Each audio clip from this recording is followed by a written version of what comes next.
ভুটানের তরফ থেকে জানানো হয়েছে যে বাঁধ যে রয়েছে সেই বাঁধের সুইচ গেট খোলা যাচ্ছে না, ফলে জল বাঁধ উপচে পড়ছে। এই অবস্থায় সব থেকে ভয় যেটা ধরাচ্ছে, কোনোভাবে বাঁধ যদি জল ধারণ ক্ষমতা হারায় তাহলে তার পরিস্থিতি কোন জায়গায় যেতে পারে, কত মানুষকে তার মাসুল গুনতে হতে পারে, এইটা সব থেকে ভয়ের জায়গা।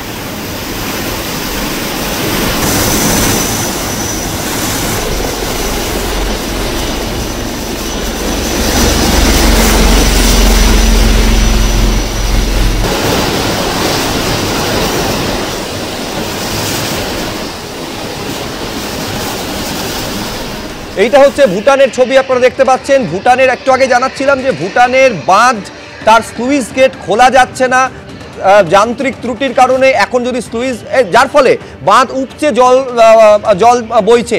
এই অবস্থায় বাঁধ যে কোনো মুহূর্তে ভেঙে যেতে পারে। আর এই বাঁধ যদি ভেঙে যায় একবার, যে আশঙ্কার কথা ভুটানের তরফ থেকে জানানো হচ্ছে, সেটা যদি ভেঙে যায় একবার, নিম্ন অববাহিকায় আমাদের রাজ্যের যে পাহাড়ি এলাকাগুলো রয়েছে সেগুলোর ভয়ঙ্কর ক্ষতি হতে পারে। এবং এই ভয়ঙ্কর ক্ষতি কতগুলো মানুষের জীবন সংশয় ডেকে আনতে পারে, এইটা ভেবেই আটকে উঠছেন অনেকে।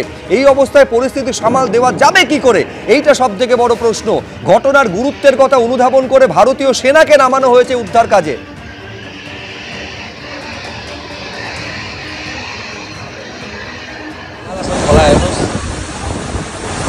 यस्तो नलाग्दो मारासन खोलाले विकराल रूप लिएको छ। आज मारासन खोलाले सब बगाइसक्यो, माथि होमस्टेहरू, माथि तरुवाबाट उयोहरू सब बगाइसक्यो, घरहरू गाडी बगायो आज यो खोलाले।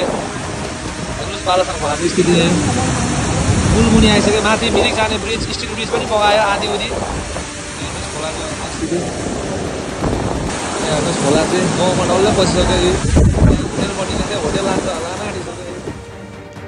এই অবস্থায় রাজ্যের মুখ্যমন্ত্রী মমতা বন্দ্যোপাধ্যায় আগামীকাল তিনি উত্তরবঙ্গে যাচ্ছেন মুখ্য সচিবকে নিয়ে। সফরের আগে তিনি উত্তরবঙ্গের একাধিক জেলার পুলিশ প্রশাসনের সঙ্গে ভার্চুয়াল বৈঠক করেছেন।